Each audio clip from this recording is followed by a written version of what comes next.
Masih ada yang belum paham sama materi kemarin nggak? Karena kita mau lanjut nih ke materi selanjutnya, yaitu ragam bahasa Indonesia. Sebelum aku ngelanjutin materi, aku mau tanya, emang kalian tahu ragam bahasa Indonesia itu apa? Atau kalau dengar ragam bahasa Indonesia, apa yang ada di benak kalian? Aku pribadi sebelum membaca beberapa modul, materi, buku, aku justru menganggap ragam bahasa Indonesia tuh layaknya kayak bisa dibilang kan Indonesia ini beragam, banyak bahasa. Aku berpikir ragam bahasa Indonesia itu adalah bahasa-bahasa daerah yang ada di Indonesia. Aku awalnya mikir begitu. Daripada kita makin bingung dan malah kemana-mana, mending langsung kita bahas. Yuk simak bareng-bareng.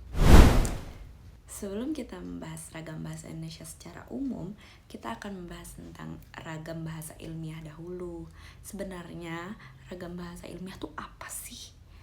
Nah, ragam bahasa ilmiah itu adalah bahasa yang digunakan dalam hal-hal formal, seperti kayak misalnya kita berdiskusi, kita rapat, kita presentasi, pokoknya lain-lain yang bersifat formal.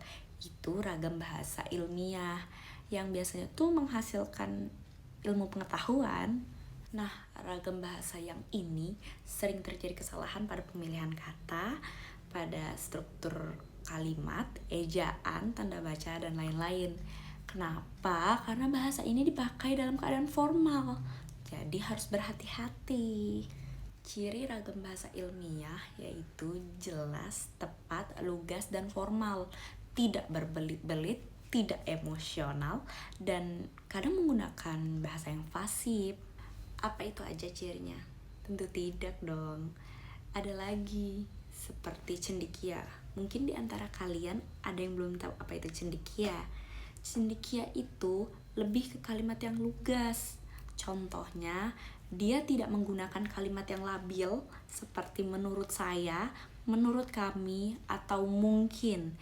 Dia lebih menggunakan kalimat yang tegas dan menekankan bahwa hal itu sudah pasti dan ada sumber yang terpercayanya. Oke, sekarang kita bahas tentang ragam bahasa Indonesia secara umum dan keseluruhan menurut beberapa buku yang saya baca. Dan disclaimer ya, buku ini tuh berupa e-book, bukan buku fisik. Saya akan tetap menunjukkan buku fisiknya, tapi saya tidak tahu fisik itu beneran yang ada atau tidak. Karena ada beberapa buku, tidak ada mungkin satu buku yang fisiknya itu di setiap perpustakaannya itu berbeda-beda. Mari kita simak bareng-bareng. Buku yang pertama. Buku ini berjudul Bahasa Indonesia untuk Perguruan Tinggi dari Wicaksono HS. Buku ini menjelaskan penggunaan bahasa Indonesia dalam dunia akademik. Ragam bahasa ilmiah digunakan dalam karya ilmiah seperti makalah, laporan penelitian, dan skripsi. Bahasa ilmiah harus jelas, objektif, dan menggunakan kata baku. Penulisan ini harus mengikuti aturan ejaan dan tanda baca yang benar. Buku yang kedua. Buku kali ini aku bawakan buku dari Abdul Khair yang berjudul sama dengan pembahasan kita, yaitu Ragam Bahasa Indonesia. Buku kedua ini menjelaskan bahwa ragam bahasa Indonesia adalah variasi bahasa yang muncul karena perbedaan situasi dan tujuan komunikasi. Ragam bahasa dapat dibedakan berdasarkan situasi, media, dan tingkat keformalan. Nah, yang ini yang akan kita bahas nanti sesudah buku ketiga. Lanjut di buku ketiga. Sebenarnya buku ketiga ini tuh agak simpang siur antara covernya dan judulnya, karena ada di beberapa perpustakaan memiliki buku yang isinya sama dengan judul yang berbeda dan cover yang berbeda. Jadi aku akan menyebutkan judul dia yang banyak orang tahu aja, tapi bukan berarti di setiap perpustakaan itu judulnya sama. Aku pun gak tahu ini kenapa bisa begini. Nanti aku tunjukkan covernya di akhir, oke? Buku ketiga yang akan aku bawakan ini berjudul Bahasa Indonesia Keilmuan dari E. Zainal Arifin. Mungkin di antara kalian udah pernah dengar nama ini karena dia lumayan sering menciptakan buku bahasa Indonesia, sering menulis buku bahasa Indonesia ternyata. Buku ketiga ini membahas penggunaan bahasa Indonesia dalam karya ilmiah.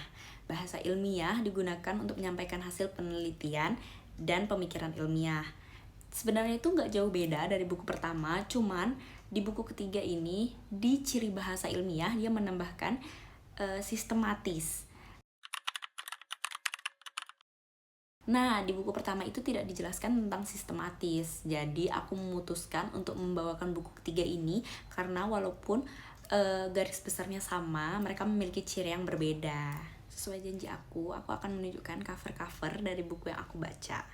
Ini cover dari buku yang pertama. Ini dari buku yang kedua. Dan ini dari buku yang ketiga. Mungkin kalian di buku yang ketiga ini akan menemukan juga cover yang begini. Nah, itu aja buku-buku yang aku baca.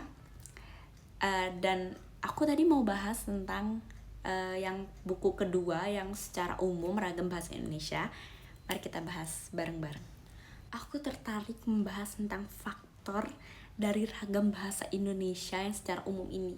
By the way, ragam bahasa Indonesia secara umum itu bukan hanya formal saja, tapi ragam bahasa yang dibeda-bedakan sesuai situasi, tujuan, media, dan penuturannya. Nah, faktornya yang pertama dari situasi. Kok bisa situasi? Contohnya resmi dan tidak resmi.